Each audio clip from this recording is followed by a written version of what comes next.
ಈಗ ನಾವು GPF temporary advance bill ಅನ್ನ ಖಜಾನೆ K2 ನಲ್ಲಿ ಯಾವ ರೀತಿಯಾಗಿ ಸೃಜನೆ ಮಾಡಬೇಕು ಅನ್ನೋದನ್ನ ನೋಡೋಣ. ಇದಕ್ಕಾಗಿ ನೀವು ಪೋಸ್ಟ್ ಮತ್ತು ರೋಲ್ ಗಳನ್ನು ಸೆಲೆಕ್ಟ್ ಮಾಡ್ಕೋಬೇಕು.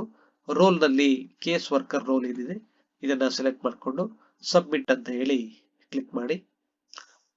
ಬಿಲ್ ಅನ್ನ ಪ್ರಿಪೇರ್ ಮಾಡತಕ್ಕಂತಹ ಪಾತು ಬಿಲ್ ಪ್ರಿಪರೇಷನ್ ಅಂಡ್ ಸಬ್ಮಿಷನ್. ಅದರ ಮುಂದೆ ಪ್ರೋಸೆಸ್ ಅಂತ ಇದೆ, ಪ್ರೋಸೆಸ್ ಮೇಲೆ ಕರ್ಸರ್ನ ಇಟ್ಕೊಳ್ಳಿ. ಮುಂಭಾಗದಲ್ಲಿ ಪುನಃ ಕ್ರಿಯೇಟ್ ಬಿಲ್ ಅಂತ ಎರಡನೇ ಆಯ್ಕೆ ಇದೆ, ಅದನ್ನ ಸೆಲೆಕ್ಟ್ ಮಾಡ್ಕೊಳ್ಳಿ.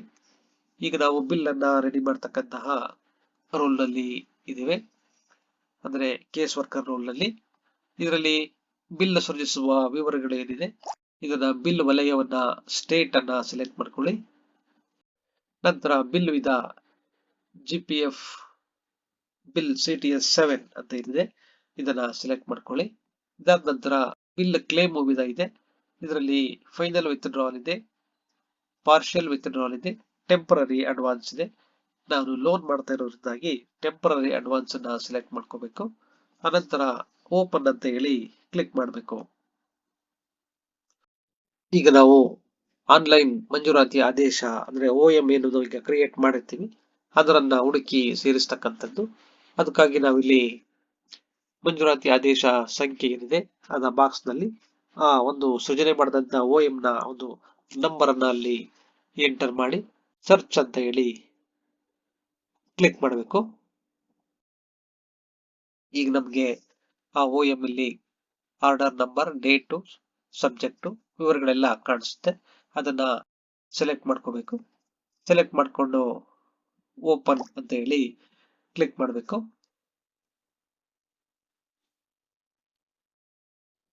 ಈಗ ನಾವು CTS 7 GPF ನಿಧಿ ಬಿಲ್ಲು ಮಾಡತಕ್ಕಂತಹ ವಿಂಡೋದಲ್ಲಿ ಇದ್ದೀವಿ. ಈಗ ನಾವು ಇದರಲ್ಲಿ ಸಾಮಾನ್ಯ ವಿವರಗಳು, CTS 7 ಭವಿಷ್ಯ ನಿಧಿ ಬಿಲ್ಲು, ಸ್ವೀಕೃತದಾರ ಪ್ರಮಾಣ ಸಾರಾಂಶ ವಿವರಗಳು, ಹೆಚ್ಚುವರಿ ದಾಖಲೆಗಳು ಮತ್ತು ಪ್ರಮಾಣ ಪತ್ರದ ವಿವರಗಳು ಇದೆ. ಸಾಮಾನ್ಯ ವಿವರಗಳು ಎಲ್ಲವೂ ಕೂಡ ಈಗಾಗಲೇ ನಾವು ಹಿಂದೆ ಏನು ಭರ್ತಿ ಮಾಡಿರ್ತೀವಿ ಅದರಿಂದಾಗಿ ಎಲ್ಲವೂ ಕೂಡ ಪೆಚ್ಚಾಗಿರುತ್ತೆ. ಎರಡನೇದು CTS 7 ಅನ್ನ ಸೆಲೆಕ್ಟ್ ಮಾಡ್ಕೊಳ್ಳಿ. ಇದರಲ್ಲಿ KJD ಸಂಖ್ಯೆಯನ್ನ ನಾವಿಲ್ಲಿ ಎಂಟರ್ ಮಾಡಬೇಕು. ಆನಂತರ ಆ KJD ನಂಬರ್ಗೆ ಸಂಬಂಧಪಟ್ಟಂತಹ ನೌಕರರ ಹೆಸರು, ಪದನಾಮ, ಮೂಲ ವೇತನ ಮತ್ತು ಹುಟ್ಟಿದ ದಿನಾಂಕ, ಡೇಟ್ ಆಫ್ ಜಾಯಿನಿಂಗ್ ಎಲ್ಲವೂ ಕೂಡ ಅಲ್ಲಿ KJD ನಂಬರ್ನಿಂದಾಗಿ ಅಲ್ಲಿ ಪೆಚ್ ಆಗುತ್ತೆ. ಒಂದು ವೇಳೆ ಪೆಚ್ ಆಗದಿದ್ದಲ್ಲಿ ನೀವು ಮುಂದೆ ಇರತಕ್ಕಂಥ ವಿವರಗಳನ್ನ ನಾವು ಮ್ಯಾನ್ಯುಯಲ್ ಆಗಿ ಕೂಡ ಎಂಟರ್ ಮಾಡಬಹುದು. ಹೆಸರು ಒಂದು ಪೆಚ್ ಆಗಿದೆ, ಉಳಿದಂತಹ ವಿವರಗಳು ಪೆಚ್ ಆಗಿಲ್ಲ. ನೀವು ಇನ್ನೊಮ್ಮೆ KJD ನಂಬರ್ ಅನ್ನ ಎಂಟರ್ ಮಾಡಿ ಸರ್ಚ್ ಮಾಡಿ. ಪೆಚ್ ಆಗದಿದ್ದಲ್ಲಿ ನೀವೇ ಮಾಹಿತಿಗಳನ್ನ ಫಿಲ್ ಮಾಡ್ತಕ್ಕಂಥದ್ದು. ಪದನಾಮವನ್ನ ಟೈಪ್ ಮಾಡಿ, ಮೂಲ ವೇತನ ಎಷ್ಟಿರುತ್ತೆ ಅಷ್ಟನ್ನ ಎಂಟರ್ ಮಾಡಿ, ಹುಟ್ಟಿದ ದಿನಾಂಕವನ್ನ ನೀವು ಕ್ಯಾಲೆಂಡರ್ ನಿಂದ ಸೆಲೆಕ್ಟ್ ಮಾಡ್ಕೊಳ್ಳಿ. ಇಂದಿನ ಆರ್ಥಿಕ ಸಾಲಿನ ಮಹಾಲೇಖಪಾಲಕರ ಲೆಕ್ಕದ ಶಿಲ್ಕು ಏನು GPF ಬ್ಯಾಲೆನ್ಸ್ ಶೀಟ್ ಅಲ್ಲಿ ಕಳೆದ ವರ್ಷದ್ದು ಅಂದ್ರೆ ಇರುತ್ತೆ, ಅದನ್ನ ಮಾತ್ರ ಅಂದ್ರೆ ಫೆಬ್ರವರಿ ಅಂತ್ಯದವರೆಗೆ ಇರತಕ್ಕಂತಹ ಪ್ರಿಂಟ್ ಆಗಿರ್ತಕ್ಕಂತಹ ಬ್ಯಾಲೆನ್ಸ್ ಶೀಟ್ ಅಲ್ಲಿ ಇರ್ತಕ್ಕಂತಹ ಅಮೌಂಟ್ ಅನ್ನ ನೀವು ಇಲ್ಲಿ ಎಂಟರ್ ಮಾಡಬೇಕು.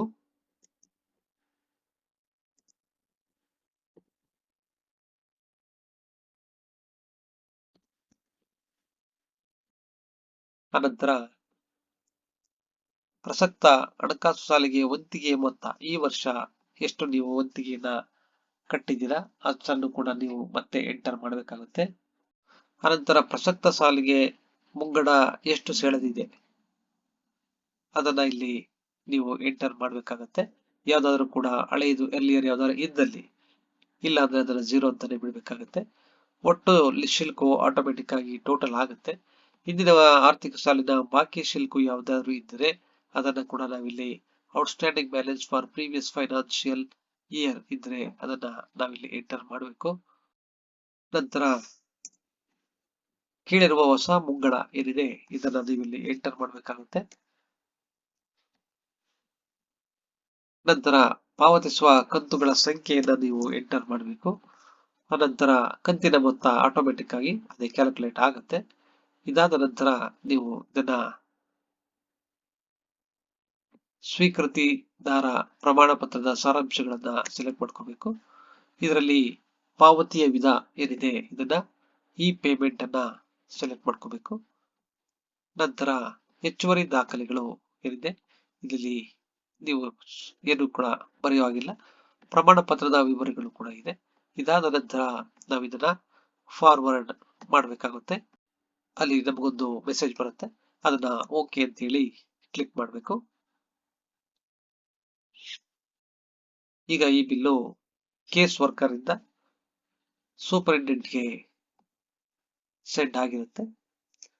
ಈಗ ನಾವು ಪುನಃ ಹುದ್ದೆ ಪಾತ್ರ ಬದಲಾವಣೆಯಲ್ಲಿ ಕೇಸ್ ವರ್ಕರ್ ರೋಲ್ ನಿಂದ ಸೂಪರಿಂಟೆಂಡೆಂಟ್ ರೋಲ್ ಅನ್ನ ಸೆಲೆಕ್ಟ್ ಮಾಡಿಕೊಂಡು ಸಬ್ಮಿಟ್ ಅಂತ ಹೇಳಿ ಕ್ಲಿಕ್ ಮಾಡಬೇಕು.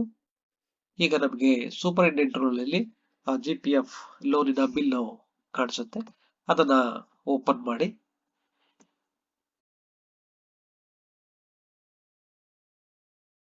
ಇಲ್ಲೂ ಕೂಡ ನಾವು ವಿವರಗಳನ್ನ ಪರಿಶೀಲಿಸಬೇಕಾಗುತ್ತೆ. ಸಿಟಿಯ ಸಾಮಾನ್ಯ ವಿವರಗಳಲ್ಲಿ ಮೊದಲನೇದಾಗಿ ಲೆಕ್ಕ ಶೀರ್ಷಿಕೆಯನ್ನು ನಾವು ಪರಿಶೀಲಿಸಿ ಅದರ ಮುಂದೆ ಇರತಕ್ಕಂತ ಬಾಕ್ಸ್ ಅನ್ನ ಚೆಕ್ ಬಾಕ್ಸ್ ಅನ್ನ ಟಿಕ್ ಮಾಡಬೇಕಾಗುತ್ತೆ. ಅದಾದ ನಂತರ ಸಾಮಾನ್ಯ ನಿಧಿಯ ಶಿಲ್ಕು CTS 7 ಅನ್ನ ಸೆಲೆಕ್ಟ್ ಮಾಡ್ಕೊಳ್ಳಿ. ಇಲ್ಲೂ ಕೂಡ ನಾವು ವಿವರಗಳನ್ನ ಪರಿಶೀಲಿಸಬೇಕಾಗುತ್ತೆ. ಅದೇ ರೀತಿ ಸ್ವೀಕೃತದಾರನ ಪ್ರಮಾಣ ಸಾರಾಂಶ ವಿವರಗಳಲ್ಲಿ ನಾವು ಸ್ವೀಕೃತಕರ್ತನ ವಿವರಗಳನ್ನ ಅಂದ್ರೆ ರೆಸಿಪಿಯಂಟ್ ಡೀಟೇಲ್ಸ್ ಅನ್ನ ವೆರಿಫೈ ಮಾಡಿದೀವಿ ಅಂತಕ್ಕಂಥದ್ದನ್ನ ಮಾಡಬೇಕಾಗುತ್ತೆ. ಹಾಗೇನೆ ಮೊತ್ತದ ವಿವರಗಳನ್ನು ಕೂಡ ನಾವಿಲ್ಲಿ ಚೆಕ್ ಬಾಕ್ಸ್ ಅನ್ನ ಟಿಕ್ ಮಾಡಬೇಕು. ಹೆಚ್ಚುವರಿ ದಾಖಲೆಗಳು ಯಾವ್ದಾದ್ರು ಇದ್ದಲ್ಲಿ ಇದನ್ನು ಸೇರಿಸಬೇಕು.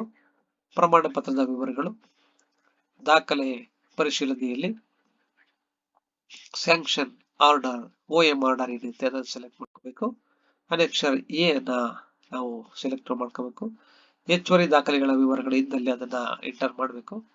ನಂತರ ತಾಳೆ ಪಟ್ಟಿಯ ಪರಿಶೀಲನೆ ಚೆಕ್ ಲಿಸ್ಟ್ ವೆರಿಫಿಕೇಶನ್ ಅಲ್ಲಿ ನಾವು ಸ್ಯಾಂಕ್ಷನ್ ಆರ್ಡರ್ ಫಾರಂ 4 ಅಂತ ಹೇಳಿ ಕ್ಲಿಕ್ ಮಾಡಿ ಇಲ್ಲಿ ಓದ್ಕೊಂಡು ಇವನ್ನೆಲ್ಲ ಸಂಬಂಧಪಟ್ಟವುಗಳನ್ನ ಕ್ಲಿಕ್ ಮಾಡಬೇಕಾಗುತ್ತೆ. ಒಮ್ಮೆ ಅವುಗಳನ್ನ ಚೆಕ್ ಬಾಕ್ಸ್ ಗಳನ್ನ ನೀವು ಟಿಕ್ ಮಾಡ್ಕೊಳ್ಳಿ. ಈಗ ಬಿಲ್ಲು DDO ಅವ್ರ ಹತ್ರ ಸೆಂಡ್ ಆಗಿರುತ್ತೆ. ಹುದ್ದೆ ಪಾತ್ರ ಬದಲಾವಣೆ ಇದರಲ್ಲಿ DDO drawing and dispersing officer ನ ಸೆಲೆಕ್ಟ್ ಮಾಡ್ಕೊಳ್ಳಿ, ಸಬ್ಮಿಟ್ ಕೊಡಿ. ಈಗ ವೆರಿಫಿಕೇಶನ್ ವರ್ಕ್ ಲಿಸ್ಟ್ DDO ನಲ್ಲಿದೆ, ಅದನ್ನ ಬಿಲ್ ಅನ್ನ ಓಪನ್ ಮಾಡಿ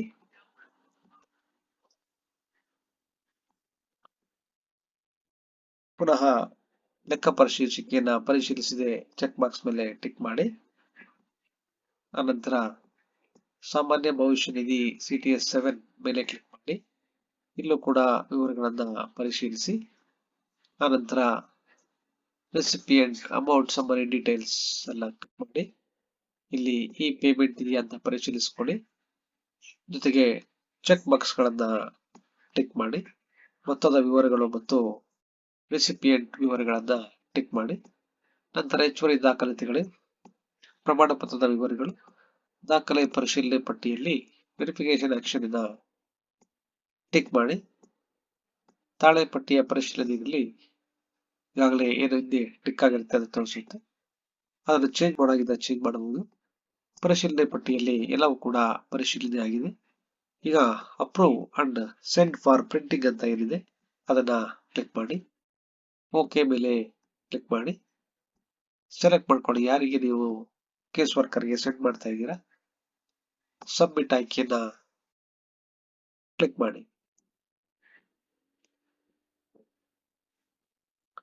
ಈಗ ಬಿಲ್ಲು ಕೇಸ್ ವರ್ಕರ್ ಲಾಗಿನ್ ಅಲ್ಲಿ ಇರುತ್ತೆ. ಪುನಃ ನೀವು ಪೋಸ್ಟ್ ರೋಲ್ ಸ್ವಿಚ್ ಅನ್ನ ಹುದ್ದೆ ಪಾತ್ರ ಬದಲಾವಣೆಯಲ್ಲಿ ಕೇಸ್ ವರ್ಕರ್ ರೋಲ್ ಅಲ್ಲಿ ಬಂದಿರತಕ್ಕಂತಹ ವೆರಿಫಿಕೇಶನ್ ವರ್ಕ್ ಲಿಸ್ಟ್ ಪ್ರಿಂಟಿಂಗ್ ಅಂತ ಇದೆ. ಪ್ರಿಂಟಿಂಗ್ ವರ್ಕ್ ಲಿಸ್ಟ್ ಅನ್ನ ಓಪನ್ ಮಾಡಿ. ಅದರಲ್ಲಿ ಪ್ರಿಂಟ್ ಮಾಡತಕ್ಕಂತ ವಿವರಗಳು 3 ಇದೆ, ಅವುಗಳನ್ನ ಪ್ರಿಂಟ್ ಮಾಡಬೇಕಾಗುತ್ತೆ. ಪ್ರಿಂಟ್ ಆಯ್ಕೆ ಮೇಲೆ ಕ್ಲಿಕ್ ಮಾಡಿ.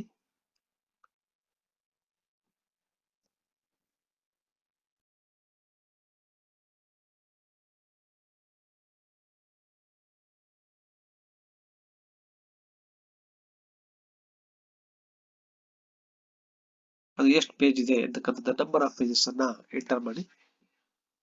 ಅದೇ ರೀತಿ ಅನಕ್ಷರಿ ಎ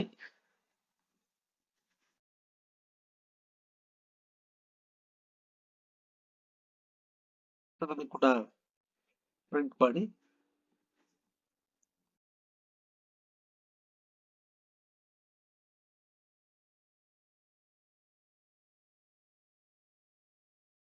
ನಂಬರ್ ಆಫ್ ಪೇಜಸ್ ಎಷ್ಟಿದೆ ಅನ್ನೋದನ್ನ ಎಂಟರ್ ಮಾಡಿ. ಬಿಲ್ ಡೀಟೇಲ್ಸ್ ಅನ್ನು ಕೂಡ ಪ್ರಿಂಟ್ ಮಾಡಬೇಕಾಗುತ್ತೆ, ಯಾಕೆಂದ್ರೆ ಫಿಸಿಕಲ್ ಕಾಪಿಯನ್ನ ಟ್ರೆಜರಿಗೆ ಸಬ್ಮಿಟ್ ಮಾಡಬೇಕಾಗುತ್ತೆ.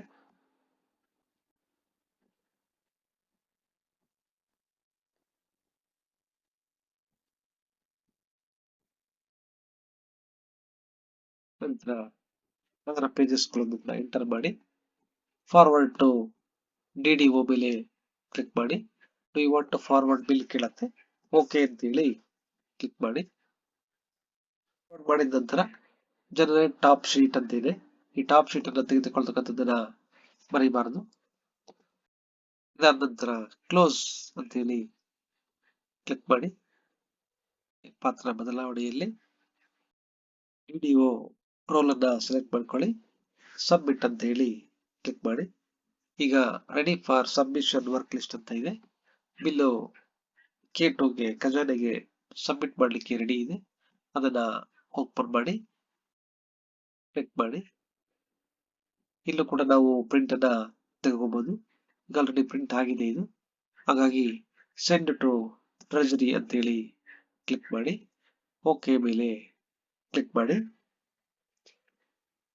DSC ಅನ್ನ ನೀವು ಪೋರ್ಟಲ್ ಅಲ್ಲಿ ಹಾಕಿರ್ಬೇಕಾಗತ್ತೆ. ಈಗ ಬಿಲ್ ಸೆಂಡ್ ಟು ಟ್ರೆಜರಿ ಅಂತ ಹೇಳಿ ನಮಗೆ ತೋರಿಸುತ್ತೆ. ಕ್ಲೋಸ್ ಅಂತ ಹೇಳಿ ಕ್ಲಿಕ್ ಮಾಡಿ. ಈ ರೀತಿಯಾಗಿ CTS 7 ಅಥವಾ GPF ಟೆಂಪರರಿ ಅಡ್ವಾನ್ಸ್ ಬಿಲ್ ಅನ್ನ ಖಜಾನೆಯಲ್ಲಿ ಮಾಡ್ತಕ್ಕಂಥದ್ದು. ಧನ್ಯವಾದಗಳು.